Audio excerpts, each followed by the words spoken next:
to my channel, guys. I am so excited to share one of my new favorite light but filling dinners with you today. These are chimichurri baked portobellos with roasted garlic whipped cauliflower. Yeah, I know, right? Holy fiddle diddle, is it good. It's flavorful, it's comforting, hearty, but it won't weigh you down. And get this, it's low in carbs, so you can, use those carbs towards another glass of red wine. What more could you possibly want? I don't know about you, but I cannot wait to get started on this. Also, don't mind my rubber glove. I fell and skinned up my hand, so in addition to not wanting to get anything in the wound, I also didn't want to completely gross you out with it. Okay, so your ingredients to make this. First, you'll want some crushed red pepper flakes, some regular pepper. I have pink peppercorns, but regular black pepper is great. I just happen to get these. Some either fresh or dried oregano. By the way, how fancy is this dried oregano that I found? And finally, some salt. I'm using pink Himalayan. Okay, on to produce. You're going to want to pick up a couple of big portobellos for roasting up, a head of cauliflower, a bunch of flat leaf parsley, and finally, you're going to want a big head of garlic. Okay, for our liquids, you're going to want some extra virgin olive oil, some vinegar, either red wine or white, some vegetable broth or vegetable bouillon, and unsweetened plant-based milk. Okay, so to begin, I poured myself a big glass of Cabernet, and then I started by cutting up my cauliflower head. I used a knife to quarter the head of cauliflower. I'm going to be steaming this, so you don't really need to chop it up very small or anything, just enough times to fit into a big pot. Then it's time to make my vegetable broth, which you can always use pre-made, but this happens to be my absolute favorite vegetable broth on the planet, which is the Better Than Bouillon brand. It's a thick, flavorful paste, and what you want to do is dissolve it in some warm water. So that's what I'm doing here, and I'm mixing up enough for about 4 cups of the stock. You don't have to have enough to cover the entire cauliflower. You just need to have enough to steam it up, so probably a couple of inches in a pot.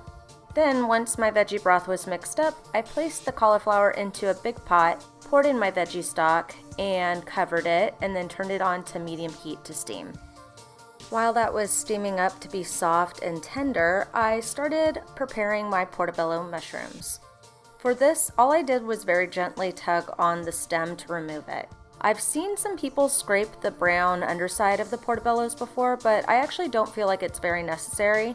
But if you decide that you want to take that dark brown part off of the underside of the mushroom, just gently scrape it with a spoon and it comes right off. Okay, so now for the star of the show, the fresh herb chimichurri marinade that we will brush over the mushrooms to flavor them. By the way, I was talking to one of my very best friends on FaceTime right here.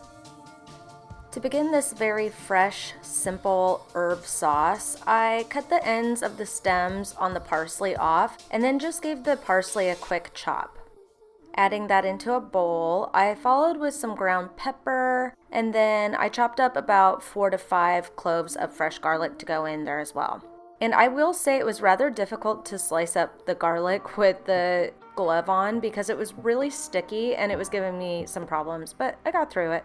After my minced up garlic cloves went into the bowl, I added in about a teaspoon or so of dried oregano, but if you have fresh oregano, use a tablespoon. After that, in went about half a teaspoon of salt and 2 tablespoons of red wine vinegar, and then finally about half a cup of olive oil. After giving this a stir, the chimichurri was complete and ready to go over our big, beautiful portobello mushrooms. I used a little mini ladle spoon and gave each of my portobellos a good heaping portion of the chimichurri sauce, but make sure to reserve a tiny bit, like a couple of teaspoons, of the sauce to drizzle over the final dish. And those mushrooms went into a 375-degree oven to roast for about 15 minutes, and I almost forgot about my garlic, so I put my head of garlic into a bake-safe covered Pyrex dish and drizzled it with some olive oil. This you'll want to roast until it's super soft and buttery, which might take a little longer, like maybe 30 minutes. So in that went.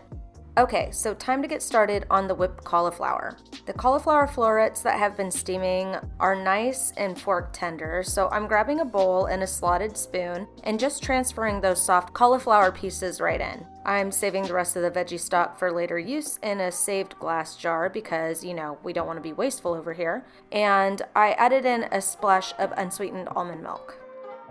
I originally grabbed my hand mixer because it's pink and vintage and really stinking cute.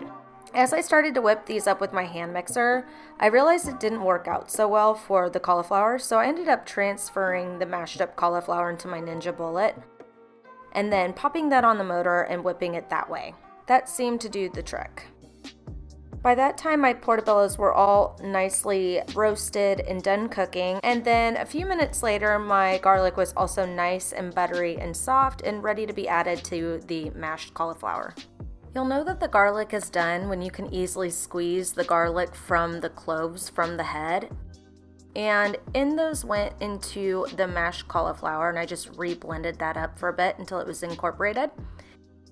Then I just grabbed a large plate and started serving it up, first with the mashed cauliflower, big heaping portion of that, and then placed a portobello right on top, then a little bit more of the fresh chimichurri, and a tiny sprinkle of fresh parsley, and baby, that was it. I have to say that this is quickly becoming one of my favorite light, low-carb vegan dinners because it's still so satisfying and flavorful, and it fills me up, and it just feels like I'm having like a really substantial, hearty dinner. And something tells me that with this shelter in place that quite a few of us are probably wanting something that, you know, makes us feel a little bit lighter and less heavy and starchy and bloated. I don't know. Maybe it's just me, but if that sounds good to you, then this is for you. Alright, so I poured myself a little bit more wine, got into a comfy sweater, and just snuggled up on my couch and enjoyed this, and I could not have been happier. I hope you guys give this a go and tell me what you think. I really also hope that you enjoyed this video. Don't forget to like and subscribe to my channel, that way you don't miss out on any of my easy, healthy vegan recipes, and I will see you guys on my next video. Alright guys, so stay safe and stay kind to yourself and to others, and thank you for watching.